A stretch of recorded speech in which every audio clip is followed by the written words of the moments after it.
Hello students, आज हम लोग बोहर एटॉमिक मॉडल से रिलेटेड कुछ एनसीईआरटी के न्यूमेरिकल प्रॉब्लम को डिस्कस करेंगे, जिससे आपको उसके जो फॉर्मूले को इस्तेमाल कैसे करना है न्यूमेरिकल में उसके बारे में आपको क्लियर हो जाएगा।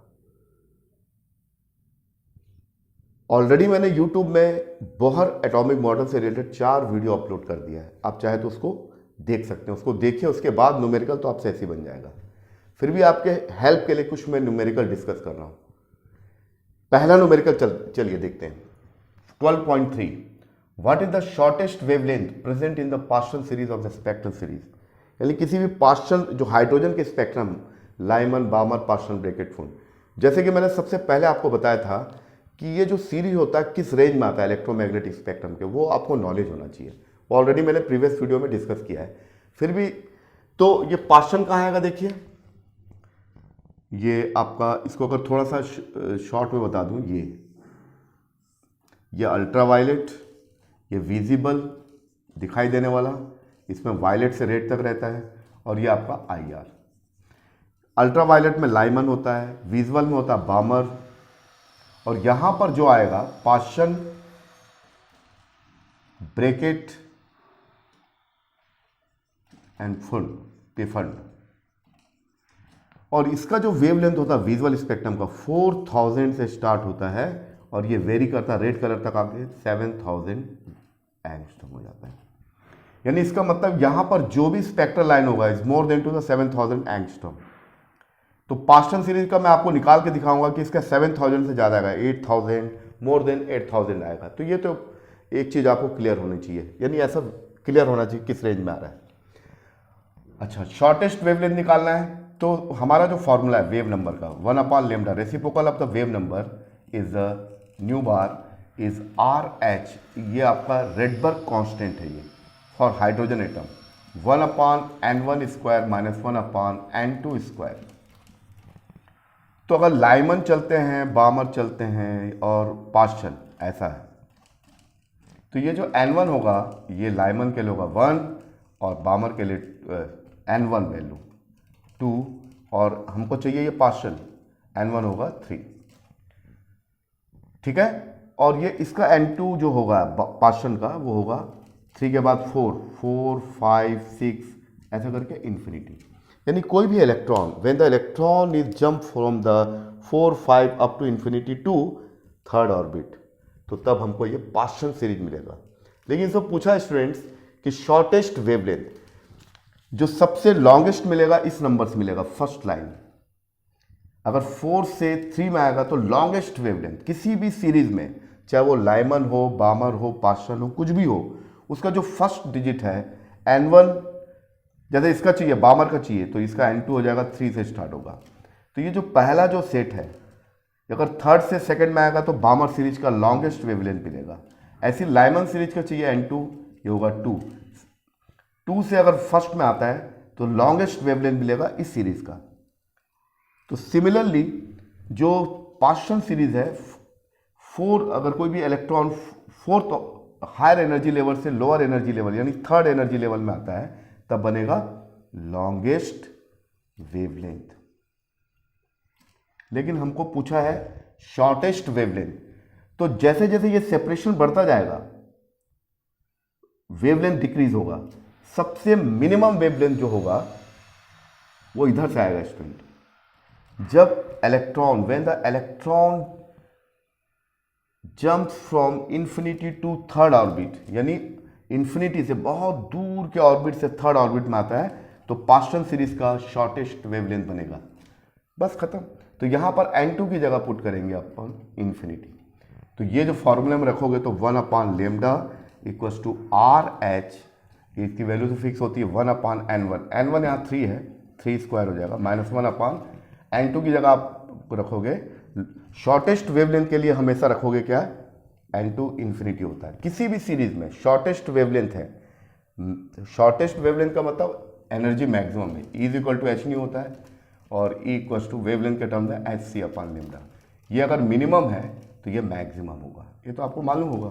खैर, तो इसको अगर आप सॉल्व करोगे स्टूडेंट्स 1/λ मिनिमम, तो ये हो जाएगा आपका RH, और ये तो 0 हो जाएगा तो 1/9, इसको रिवर्स करोगे तो मिनिमम वेवलेंथ जो मिलेगा वो आएगा 9/RH। और जैसे कि आपको मालूम है कि RH की वैल्यू जो होती है 1.0961 इंटू 10⁻7 मीटर इनवर्स। तो इसको सिंप्लीफाई करोगे तो 8 मैंने निकाला है, इसको देख के बता देता हूँ कितना आएगा। तो ये आता है स्टूडेंट्स 8256। अगर आप इसको चेक करना है ये किस रेंज में आ रहा है तो ये आता है IR रेंज में। तो चाहे partial series, Brackett series, Pfund series किसी का भी निकालोगे ये IR रेंज में ही आएगा, यानी मोर देन 7000, यानी इसके इस पार आएगा। तो ये न्यूमेरिकल आपको क्लियर हो गया, ठीक है। तो इससे रिलेटेड एक मैंने वीडियो भी डाला है जिसमें पूरा सीरीज के बारे में बताया। तो ये बहुत सिंपल क्वेश्चन था। चलिए नेक्स्ट क्वेश्चन की ओर मूव करते हैं। 12.5 क्या है?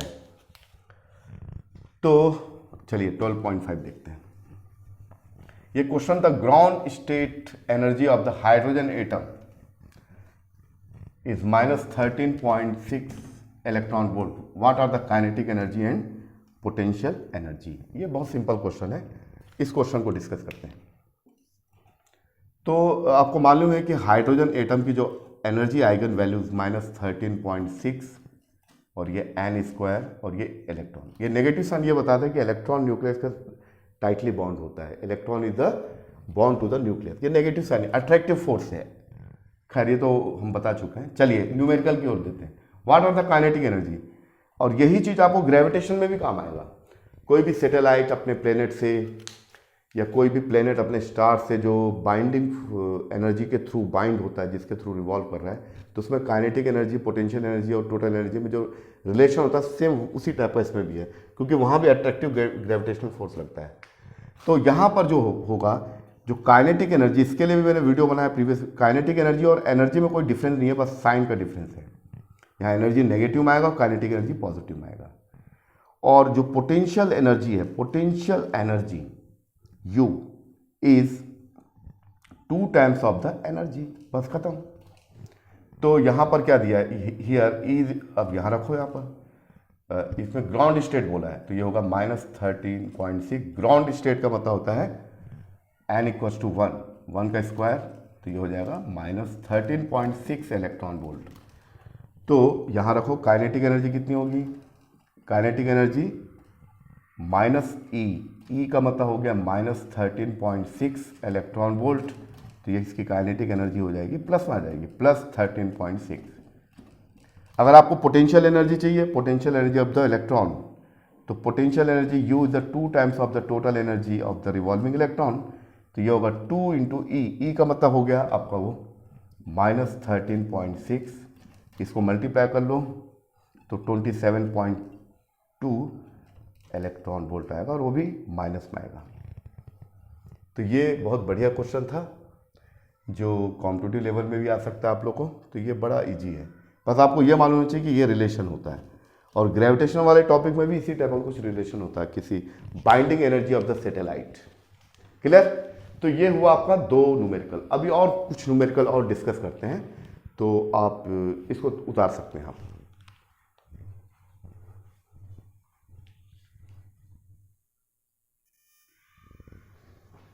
चलिए स्टूडेंट, अगला क्वेश्चन देखते हैं 12.6। A hydrogen atom initially in the ground level absorb a photon, यानी ग्राउंड लेवल से एनर्जी को एब्जॉर्ब करता है, which is excite to the n = 4। Determine the wavelength and frequency of the photon. बहुत simple question है, तो इस question को बनाते हैं। चलिए ये कैसे बनेगा, देखिए। देखो हाइड्रोजन एटम का जो एनर्जी का जो एक्सप्रेशन होता है, एनर्जी का -13.6 n² इलेक्ट्रॉन वोल्ट, ठीक है। For ground level GS, ground level के लिए आप n = 1 रखोगे तो यह आ जाएगा -13.6 / 1² -13.6 इलेक्ट्रॉन वोल्ट। तो ग्राउंड लोएस्ट एनर्जी लेवल, इससे नीचे का नहीं हो सकता।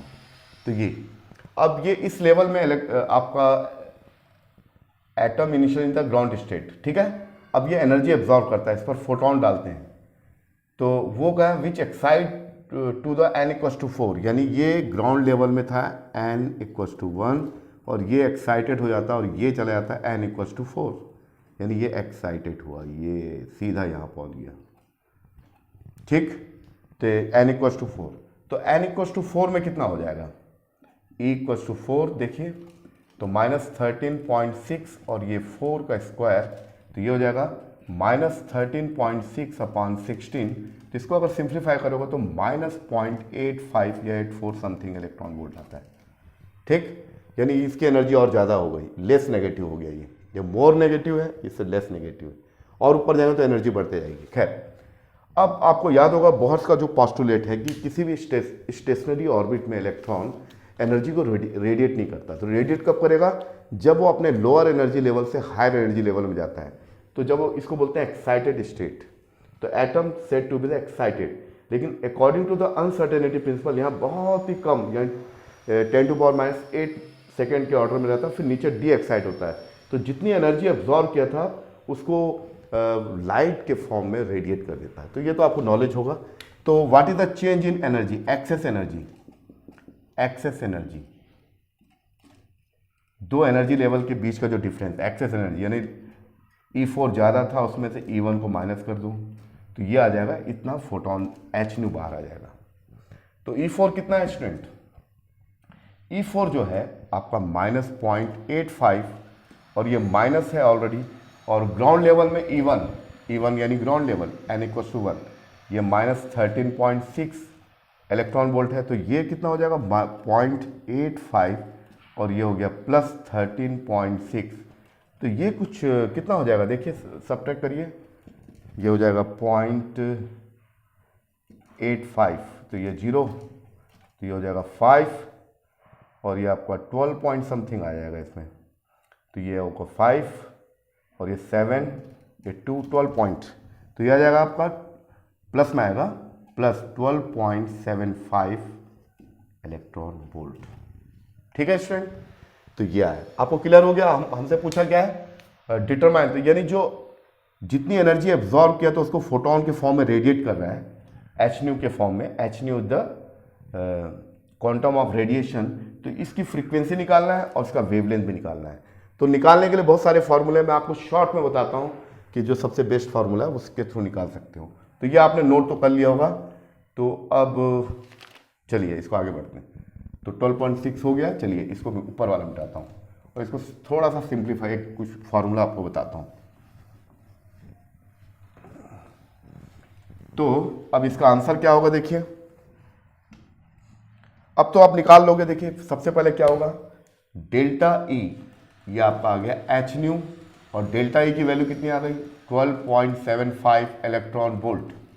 ठीक है, तो फ्रीक्वेंसी तो वैसे निकल जाएगा, nu is equal to 12.75 electron volt upon h, h is the Planck constant, तो ये होगा 12.75 इलेक्ट्रॉन वोल्ट। चूंकि फ्रीक्वेंसी चाहिए तो इलेक्ट्रॉन वोल्ट को कन्वर्ट कर लो 1 जूल में, 1.6 इंटू 10⁻−19 जूल हो जाएगा ये, upon h Planck constant 6.6 into 10⁻−34, तो ये आपका निकल जाएगा हर्ट्स में आ जाएगा ये।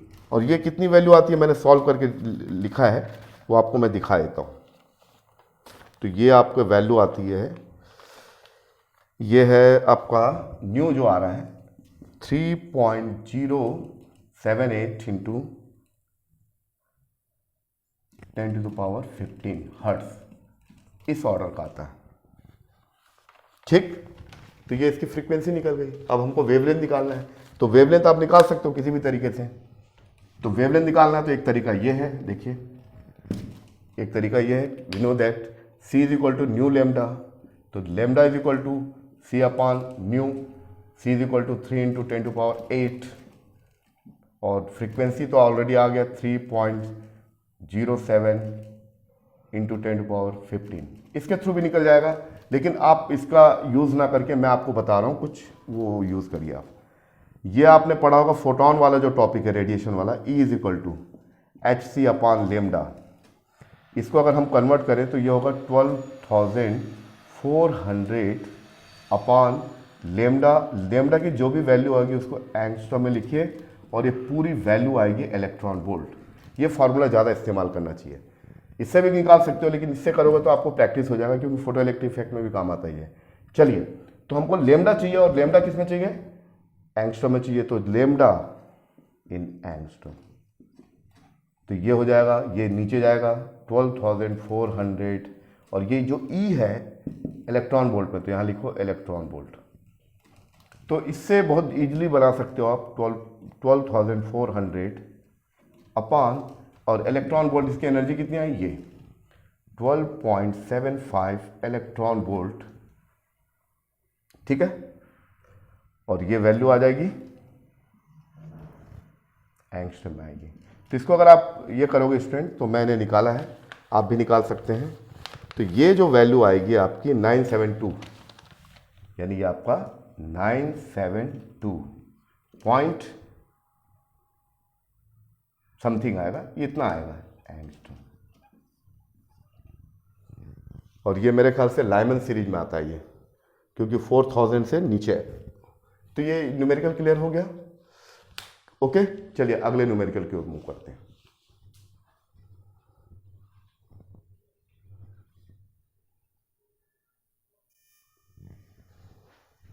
चलिए 12.7 का न्यूमेरिकल देखिए। ये बड़ा अच्छा न्यूमेरिकल है, जो कॉन्सेप्ट पर बेस्ड है पूरा, बोहर-सेटम मॉडल का। Using the Bohr's model, calculate the speed of the electron in a hydrogen atom in the n = 1, 2 and 3 level. यानी रिवॉल्विंग इलेक्ट्रॉन की स्पीड निकालना फर्स्ट ऑर्बिट में, सेकंड ऑर्बिट में और थर्ड ऑर्बिट में। और बी पार्ट है calculate the orbital period in each of this level, यानी हर लेवल में उसका पीरियड ऑफ रेवोल्यूशन कितना होगा इलेक्ट्रॉन का, टाइम पीरियड निकालना है। तो हमको मालूम है स्टूडेंट कि जो टाइम v = होता है डिस्टेंस अपॉन टाइम, और क्योंकि इलेक्ट्रॉन रिवॉल्व कर रहा है सर्कुलर ऑर्बिट में, तो 2πr हो जाएगा, और ये अपॉन t। तो t1 चाहिए तो 1 हो जाएगा 1, तो t1, ये t1 चाहिए तो 2πr1 अपॉन v1, या t2 चाहिए तो हमको 2πr2 अपॉन v2 चाहिए, या t3 चाहिए तो 2π अपॉन r3 अपॉन v3 चाहिए। ये चीज़ हमको चाहिए। क्लियर? तो ये बड़ा इजी सवाल है, अगर आपको देख के कठिन लग रहा है, क्योंकि इसके पहले वाले वीडियो में मैंने पूरा बोहर-सेटम मॉडल में find the expression of the radius of the revolving electron in nth orbit, nth orbit में कितना होगा वो सब निकाला था मैं। तो खैर उसके डिटेल में नहीं जाना, हमको न्यूमेरिकल बनाने के लिए इस्तेमाल करना है। तो r1 v1 चाहिए, तो मैं पहले एक इसको निकाल देता हूँ, बाकी आप खुद निकाल लेना। तो आपको मालूम है किसी भी nth ऑर्बिट में जो रेडियस होती है ये r0 और ये n² होती है। अपान जेड भी होता है, जेड तो 1 हो जाता है for the hydrogen atom, upon Z भी होता है। और वेलोसिटी का जो एक्सप्रेशन होता है ये होता है c/137, और ये जो होता है फाइन स्ट्रक्चर कांस्टेंट होता है, और z/n होता है। तो इन दोनों केसेस में z 1 हो जाएगा, तो ये हो जाएगा r1, तो r0 और ये 1², और ये हो जाएगा v c/137, ये 1/, ये तो z तो 1 हो गई, और ये n 1 हो जाएगा, तो ये 1, तो v = c/137। Here c the speed of the light, c speed of light है, ठीक। और यहाँ पर r0 की जो वैल्यू होती है कांस्टेंट वैल्यू 0.53 एंगस्ट्रॉम, या अगर आपको ये अच्छा नहीं लग रहा तो पिकोमीटर में लिख सकते हैं 53 पिकोमीटर। और आपको मालूम है कि 1 पिकोमीटर का वैल्यू होता है 10⁻⁻12 मीटर। तो जैसा आपको लिखना वैसा लिख सकते हो। तो पहले मैं आपको एक वैल्यू निकालता हूँ, बाकी दो आप खुद निकाल लोगे इस एक्सप्रेशन से। अगर आपको सेकंड वैल्यू चाहिए तो यहाँ 2 रखोगे तो 2² हो जाएगा, यहाँ पर 2 रखोगे, जेड तो 1 है दोनों के लिए, तो मैं एक निकाल देता हूँ, बाकी आप खुद निकाल लोगे। अब देखिए, हाँ स्पीड, अब देखिए t1 की जगह रखेंगे तो here t1 = 2π upon r1 upon v1। तो 2π कितना होगा? 2π, ये r1 का मतलब होगा, देखिए r0 का ये वाला यूज करता हूँ, डेसिमल नहीं है, सीधा 53 पिकोमीटर, तो इसको लिखते हैं 10⁻⁻12 upon v1, the speed of the revolving electron in a first orbit c/137, तो c/137, तो देन टाइम पीरियड कितना होगा? देखिए t1 = होगा 2π, और ये इंटू 53 इंटू 10⁻⁻12, ये 137 वहाँ चले जाएगा ऊपर 137, नीचे बचेगा c, और c का मतलब स्पीड ऑफ द लाइट 10⁸। तो अगर आप इसको सिंप्लीफाई करोगे तो ये आपको मिल जाएगा, जो मैंने निकाला है 1.52 इंटू 10⁻18 सेकेंड। तो ये एनसीईआरटी का 12.7 वाला न्यूमेरिकल था कि आपको निकालना है। तो मैंने एक निकाल दिया T1 का। अब आपको T2 चाहिए तो R2 निकालना पड़ेगा। R2 निकालने के लिए यहाँ पर 2 स्क्वायर कर दोगे तो 2 स्क्वायर यानी 4, यानी 53 का 4 टाइम्स हो जाएगा। और अगर आपको V2 निकालना है तो यहाँ पर 2 रखोगे तो C/137 इंटू 2, इस तरीके से आप निकाल सकते हैं। तो मुझे उम्मीद है कि न्यूमेरिकल आपको क्लियर हो गया होगा। फिर अगले न्यूमेरिकल की ओर मूव करते हैं। चलिए,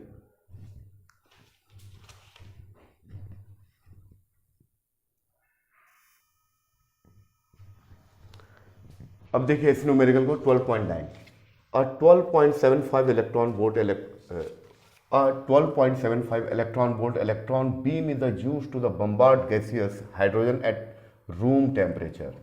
तो रूम टेम्परेचर में जो भी एटम होता है वो ग्राउंड स्टेट लेवल में ही होता है। तो पहली बात तो ये, what series of the wavelength will be the emitted. तो इतनी एनर्जी अगर सप्लाई करते हैं, यानी ग्राउंड स्टेट में कोई एटम है तो इतनी एनर्जी अगर सप्लाई कर दिया जाए तो किस स्टेट में एक्साइट होगा, और उस एक्साइटेड स्टेट से जब वो डी एक्साइट होगा तो उसके पॉसिबल सीरीज क्या क्या बन सकते हैं, तो और उसका वेवलेंथ हमको निकालना है।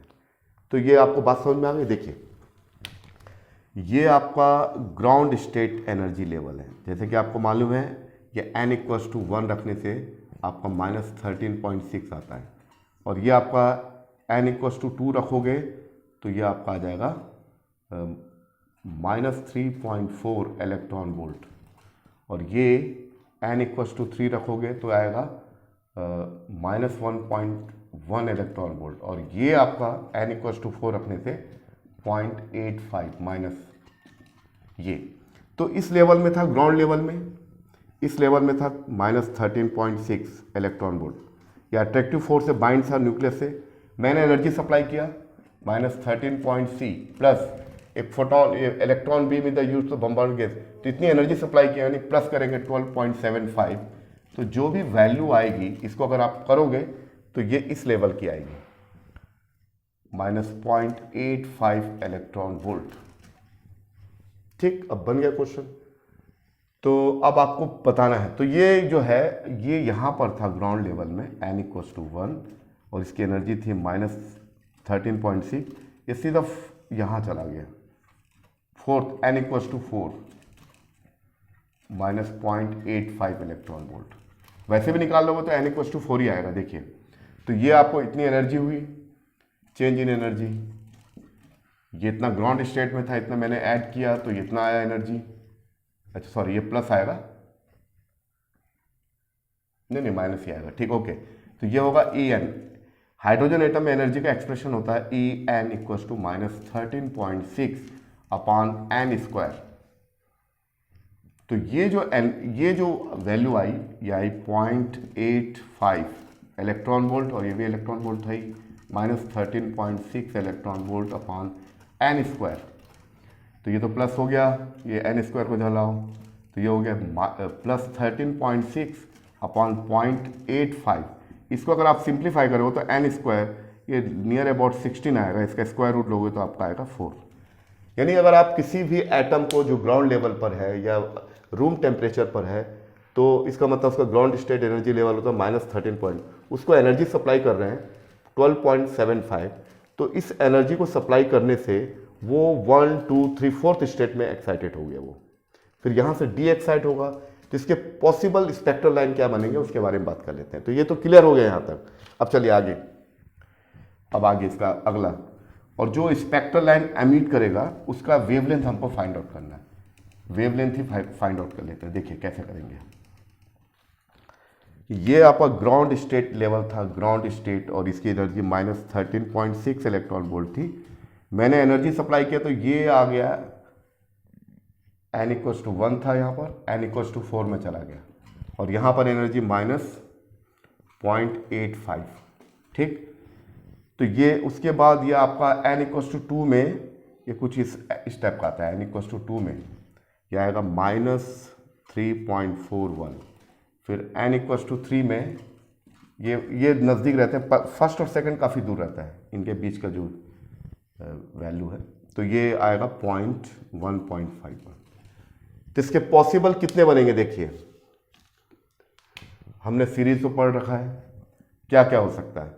ये थर्ड से फोर्थ में आ सकता है, फोर्थ से थर्ड में डी एक्साइट होगा, जब वो जितनी एनर्जी अब्जॉर्व किया था फोर्थ से थर्ड में आएगा, पहला ये हो सकता पॉसिबिलिटी, या फोर्थ से सेकंड में जा सकता है, फोर्थ से फर्स्ट में जा सकता है। 3 पॉसिबिलिटी ये बना। फिर अगर ये थर्ड ऑर्बिट से करता है तो ये आपका हो गया, ये थर्ड से फर्स्ट और थर्ड से सेकंड, ये 5 हो गया। और एक क्या बनेगा, सेकंड ऑर्बिट से करता है तो ये हो गया आपका ये। तो इतनी पॉसिबिलिटी है, 6 पॉसिबिलिटी है, 6 पॉसिबिलिटीज है। अगर यहां से यहां करेगा तो बनेगा लाइमन, है ना, N2 से N1 लाइमन बनेगा। ये यहां से यहां करेगा तो बामर बनेगा, यहां से यहां तक करेगा तो आपका यहां से बनता है लाइमन, फिर N3 ये बामर, फिर यहां से यहां करेगा पार्शियल ब्रैकेट फुल, इस टाइप का बनता है। ठीक है, तो इसकी वेवलेंथ कितनी होगी, तो किसी भी एनर्जी लेवल से जिस एनर्जी लेवल में वो ट्रांजिशन कर रहा है या जंप कर रहा है, तो उन दोनों के एनर्जी लेवल का जो डिफरेंस होगा उससे डिसाइड होगा। तो अब मैं कोई एक निकाल के दिखाता हूं, चलिए मैं ये वाला निकालता हूं। चलो 4 से 1 में आ रहा है, तो अब ये फॉर्मूला यूज करते हैं, is equal to h nu या एच सी अपॉन लेमडा, या एनर्जी डिफरेंस कितना होगा, तो lambda h c upon delta E. ये कहाँ से कहाँ आ रहा है, ये लेमडा इंडिकेट करेगा कहाँ से। मैंने जो निकाला है, किसी एक का निकाल सकते हो आप, वैसे किसी का भी निकाला जा सकता है। मैंने निकाला है 4 से 3, 4 से 3, 4 से 3 निकालता हूं मैं, 4 से 3, तो लेमडा 4 to 3, तो ये होगा h c upon delta E. तो फोर्थ लेवल की एनर्जी ज़्यादा, 3 लेवल कम है, तो इसका एनर्जी को डिफरेंस एच सी अपॉन, और डेल्टा ई, यहां पर डेल्टा ई की वैल्यू अलग से निकाल लो। चलिए इसको मिटा देते हैं, बहुत सिंपल है ये।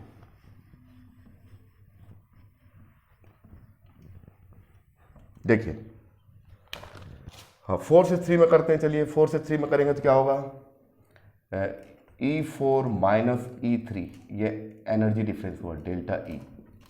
फोर्थ लेवल की एनर्जी कितनी है, -0.85, फिर माइनस थर्ड लेवल की कितनी एनर्जी, माइनस प्लस हो जाएगा 1.51, ये आपका इलेक्ट्रॉन वोल्ट में आएगा।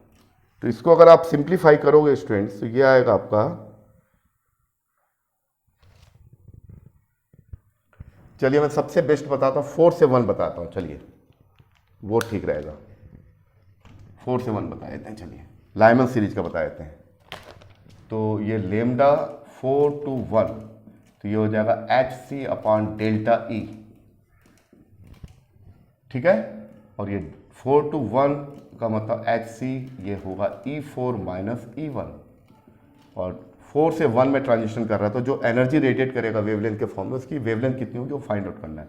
H c upon E4, E4 का मतलब आपका -0.85 और माइनस, और E1 का मतलब ये -13 पॉइंट, तो ये प्लस हो जाएगा 13.6। तो ये वेवलेंथ जो आएगा 4 से 1 में ट्रांजिशन हो रहा है, एच सी अपॉन ये 12.75, ठीक है। अब इसकी वैल्यू कितनी होगी, ये एच सी की वैल्यू को मैंने अभी आपको बताया था, अभी बताया था, जब इस टाइप का कोई प्रॉब्लम होगा, अगर ये एनर्जी दिया हुआ है तो डायरेक्ट इससे करोगे आप। तो ये तो क्लियर हो गया। अब ये जो है, हाँ चलिए यहीं बता देते हैं, चलिए इसको मिटा देते हैं। ये तो ये वाला फॉर्मूला बताया था मैंने आपको, एनर्जी वाला जो होता है delta, sorry, E is equal to h c upon lambda. अगर इसको अगर हम स्टैंडर्ड फॉर्म में करेंगे तो 12,400 अपॉन लेमडा, लेमडा यहाँ पर एंगस्ट्रॉम होगा, और एनर्जी जो पूरी वैल्यू आएगी इलेक्ट्रॉन वोल्ट में। इस फॉर्मूले को इस्तेमाल करो तो लेमडा निकल जाएगा आपका, लेमडा 4 to 1 और 12,400 और ये ई इलेक्ट्रॉन वोल्ट में रहेगा ये, और ये जो वैल्यू आएगी वो एंगस्ट्रॉम में आएगी। तो इसको अगर आप करोगे तो देखिए स्टूडेंट क्या आएगा, 12,400 आया और इनके बीच का एनर्जी डिफरेंस इतना आ गया, तो 12.75 इलेक्ट्रॉन वोल्ट। ठीक है, ये पूरी वैल्यू आएगी किसमें, मीटर में। तो इसको करोगे तो 972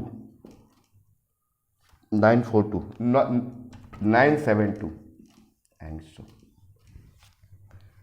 तो ये स्टेप वाइज हुआ है। तो आप किसी का भी निकाल सकते हो। अगर ये 4 से फर्स्ट में आएगा तो बनेगा लाइमन, 4 से सेकंड में आएगा तो कुछ दूसरा बनेगा, फिर वो बामर बनेगा, 4 से थर्ड में आएगा तो आपका बन जाएगा लाइमन बामर पार्शन बन जाएगा, इस टाइप का रहेगा। तो मैंने निकाला है कि जो फर्स्ट ऑर्बिट में आ रहा है, the electron jump from the higher energy level to first energy level, ground energy level, तो जो बनेगा जो बहुत एनर्जेटिक होगा, जिसको बोलते हैं लाइमन सीरीज, और इसकी वैल्यू जो होगी 972 एंगस्ट्रॉम, और it is belong to the ultraviolet region of electromagnetic wave. Clear?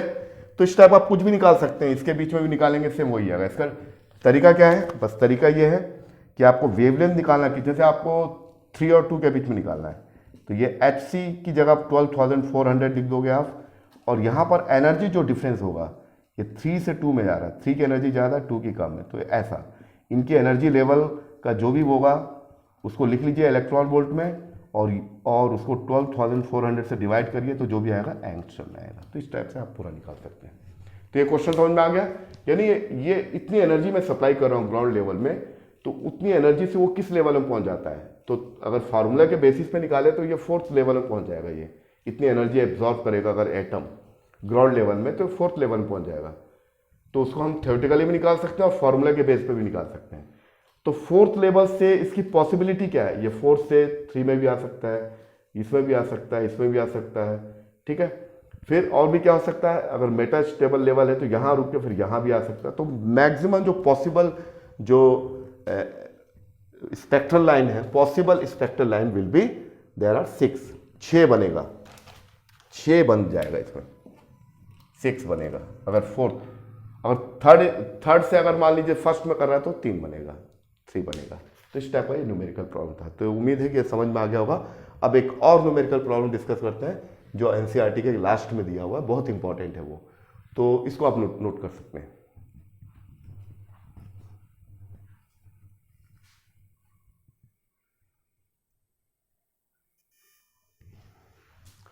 चलिए एक और न्यूमेरिकल देखते हैं, बहुत इंटरेस्टिंग न्यूमेरिकल है। 12.17 obtain the first Bohr's radius and the ground state energy of the muonic atom. और म्योनिक एटम के बारे में दिया है, an atom in which a negatively charge muon of mass about 2007 times of the mass of the electron orbits around the proton. यानी ये hydrogen like atom है, म्योनिक atom है ये प्रोटॉन्स है, और ये इस पर जो म्योन इस पर जो रिवॉल्व कर रहा है उसका जो मास है, इन विच नेगेटिव चार्ज, हाँ ये म्योन है, इसका जो मास है, mass of the muon is the 207 times of the mass of the electron. तो आपको उसको क्या निकालना है, find the radius of the muonic atom in a first orbit, energy और दोनों निकालना है, ये आपको फाइंड आउट करना है। इसकी एनर्जी निकालना ग्राउंड स्टेट में, म्योनिक एटम है, बस इसमें एक रिप्लेस ये करना है कि इसका जो मास होता है, mass of the muonic atom is 207 times of the mass of the electron. बस ये, और आपको एक्सप्रेशन बनता होगा ये, बस ये अगर आपको बनता है तो आपसे बन जाएगा। देखिए मैं सॉल्व करके दिखाता हूँ। ये इसको ऐसे 2 हिस्से में बांट लेते हैं, ये चलिए। तो we know that the radius of the nth orbit ये होगा epsilon naught h² upon pi m। यहाँ m का मतलब मास ऑफ इलेक्ट्रॉन है, और e², और ये आपका हो गया n प्रिंसिपल क्वांटम नंबर और z। तो अब ये Rn है, ये हाइड्रोजन एटम के लिए था। अब ये जो होगा म्योनिक एटम के लिए कितना होगा, R म्यू लिख देते हैं, और epsilon naught h square upon पाई, और यहाँ पर जो मास की जगह एम म्यू लिखेंगे, mass of the muon atom, E square और ये N square upon Z. Z तो इसका 1 ही होगा, जेड इज 1 होगा, तो जेड लिखने की जरूरत नहीं है। अब देखिए आर म्यू इक्वल टू हो जाएगा एप्सिलॉन नॉट अपॉन पाई, और यहाँ पर एम म्यू की वैल्यू दी हुई है 2007 times of the mass of the electron and E square, और ये आपका होगा एन स्क्वायर। तो कहने का मतलब मेरा ये हुआ कि इसका अगर रेडियस निकालेंगे nth ऑर्बिट की, radius of the muonic atom in A nth orbit will be, ये कितना होगा देखिए, ये 1/207 को बाहर निकालो, और ये यहाँ बचेगा epsilon naught h square upon pi m e square और ये एन स्क्वायर। ये वैल्यू तो फिक्स होती है, आपको मालूम है। तो आर म्यू nth ऑर्बिट का कितना होगा, ये वैल्यू तो होती है 0.53 एंगस्ट्रॉम, और ये एन स्क्वायर, और इस पर डिवाइड करो 207 से, और ग्राउंड स्टेट के लिए चाहिए तो देन n इक्वल्स टू 1 लेंगे। We will take the n equals to 1, then radius of the muonic atom in a ground state, ये हो जाएगा 0.53 इंटू 10⁻⁻10, और इसको डिवाइड कर लीजिए 207, और ये n स्क्वायर तो 1 स्क्वायर हो जाएगा। तो ये इसकी वैल्यू जो आती है स्टूडेंट, मैंने निकाला है, वो लगभग बनती है 2.5 इंटू 10⁻13 मीटर। तो बस आपको इतना नॉलेज होना चाहिए कि यहाँ पर जो मास है, मास ऑफ इलेक्ट्रॉन है, लेकिन यहाँ पर मास ऑफ इलेक्ट्रॉन जो है, according to this question, the mass of the muonic atom is given 207 times of the mass of electron. तो यहाँ इतनी वैल्यू रिप्लेस कर दो, 207 को बाहर कर दो, तो ये जो क्वांटिटी बचेगी ये फिक्स्ड है। मैंने आपको बहुत से एटॉमिक मॉडल के लेक्चर में बताया था, रेडियस कहते हैं, ये वैल्यू, ये कांस्टेंट वैल्यू है, इसकी वैल्यू रेडियस के इक्वल होती है, और इसकी वैल्यू आती है 0.53, तो उससे 207 से डिवाइड कर दो तो आपका आंसर आ जाएगा। ऐसे हम एनर्जी का भी निकाल सकते हैं। अब एनर्जी में क्या होता है, रेडियस में मास नीचे आ गया, यानी रेडियस जो होता है, the radius of the nth orbit is inversely proportional to the mass of the electron, है ना। जितना उसका मास लाइटर होगा उतना रेडियस कम, उतना रेडियस ज़्यादा होगा, और हैवियर जो हाइड्रोजन लाइक एटम्स है उनका रेडियस थोड़ा सा ये ज़्यादा होगा तो ये कम हो जाएगा। ठीक, अब चलिए इसका एनर्जी निकाल देते हैं। तो ये तो क्लियर हो गया होगा, इसको मिटा सकते हैं। तो अब इसकी एनर्जी निकाल लेते हैं। ठीक है, इसको आपने नोट कर लिया है, पॉज करके नोट कर लीजिए। अब चलिए इसकी एनर्जी निकालते हैं। बस ये आपको ये मालूम कि एनर्जी के साथ मास कैसे वेरी करता है और रेडियस के साथ, इतना अगर आपको नॉलेज है तो ये न्यूमेरिकल आपसे बन जाएगा। और जो लेक्चर मैंने आपको बताया उसको ध्यान से देखना पड़ेगा। चलिए अब एनर्जी वाले एक्सप्रेशन में क्या है, हाइड्रोजन एटम के लिए me⁴ upon 8 epsilon not square और h स्क्वायर, ये तो कांस्टेंट हो गया, और ये कांस्टेंट की वैल्यू एनर्जी के इक्वल होती है, और z square upon n square. तो यहाँ z तो 1 है, क्योंकि ये भी उसी टाइप का है, Munich atom hydrogen like atom के समान है ये, तो ये होगा E। अब यहाँ पर जो मास ऑफ इलेक्ट्रॉन है, तो यहाँ पर लिखूंगा E mu, energy of the muonic atom, तो m म्यू, और ये e⁴ upon 8 epsilon not square h square, और ये होगा 1/n स्क्वायर। तो यहाँ कुछ नहीं है, अब यहाँ पर जो मास दिया उसको रिप्लेस करेंगे, m म्यू की 207 मास ऑफ द इलेक्ट्रॉन, और e⁴ upon 8 epsilon not square h square, और ये 1/n स्क्वायर, और ये नेगेटिव में आएगा, मैं नेगेटिव साइन लिखना भूल गया, नेगेटिव में आएगा। तो इसको अगर आप सिंप्लीफाई करोगे स्टूडेंट्स, तो ये आएगा E mu, the energy of the muonic atom in nth orbit will be, ये हो जाएगा 207, और ये जो वैल्यू है ना स्टूडेंट्स, ये तो कांस्टेंट है। हाइड्रोजन एटम के लिए कितना होता है 13.6, ये आपका होता है 13.6, और ये नीचे n स्क्वायर, और ये माइनस साइन रहेगा, मैं भूल रहा हूँ, माइनस तो रहेगा। तो the energy of the muonic atom in nth orbit will be, हो जाएगा -207, और ये इलेक्ट्रॉन वोल्ट है। ये इंटू 13.6 अपॉन एन स्क्वायर। तो फर्स्ट ऑर्बिट में चाहिए तो देन आप एन की जगह 1 रिप्लेस करिए तो 1 फर्स्ट ऑर्बिट में -207 इंटू 13.6 इलेक्ट्रॉन वोल्ट है इलेक्ट्रॉन। तो इसको अगर आप मल्टीप्लाई करोगे तो ये बनता है 28 माइनस तो रहेगा 2815 इलेक्ट्रॉन वोल्ट। इसको अगर आपको किलो वोल्ट में लिखना है, kilo electron volt 2.815 into 10⁻³ electron volt. तो then finally we will write the 2.8 kilo electron volt. तो दैट इज द आंसर। तो स्टूडेंट आज हम लोग जो है बोहर से एटॉमिक मॉडल को जो हमने स्टडी किया है, 4 वीडियो बनाया इसके बारे में, पहले उनको आप जरूर देखिए। उसके बाद आप एनसीईआरटी के न्यूमेरिकल मैंने कम से कम 6 न्यूमेरिकल आपके साथ डिस्कस किया है। उम्मीद है कि आपको समझ में आ गया होगा। और नेक्स्ट जो लेक्चर होगा वो आपका मॉडर्न फिजिक्स से रिलेटेड होगा और कुछ न्यूमेरिकल प्रॉब्लम भी मैं आपको नीट लेवल के और आईआईटी मेंस लेवल के बताऊंगा। तो इसी के साथ हमारा ये लेक्चर ख़त्म होता है। इसमें मैंने अपने तरफ से जितना भी हो सकता है सिंपलेस्ट वे में बताने की कोशिश किया। अगर आपको ये मेरा लेक्चर अच्छा, आप अपना कमेंट्स भी देख सकते हैं। अगर आपको मेरा लेक्चर कैसा लग रहा है, पसंद आया कि नहीं आया है, कुछ और है तो आप अपना कमेंट्स दीजिए। और जो भी क्वेश्चन हो आप मुझे भेज सकते हैं इससे रिलेटेड, तो उसको मैं रिप्लाई करूँगा। और अगर आपको ये मेरा लेक्चर पसंद आए तो इस वीडियो को लाइक करिए, अधिक से अधिक लोगों तक सब्सक्राइब करिए। और साथ ही साथ इस न्यूमेरिकल को बनाने के पहले फिर से एक बार मैं आपको एडवाइस कर रहा हूँ कि मैंने बहुत से एटॉमिक मॉडल के जो 4 वीडियो डाले उनको आप ध्यान से देखिए, तो ये सब चीज़ें आपसे आसानी से बन जाएंगी। ओके, थैंक यू, फिर मिलते हैं।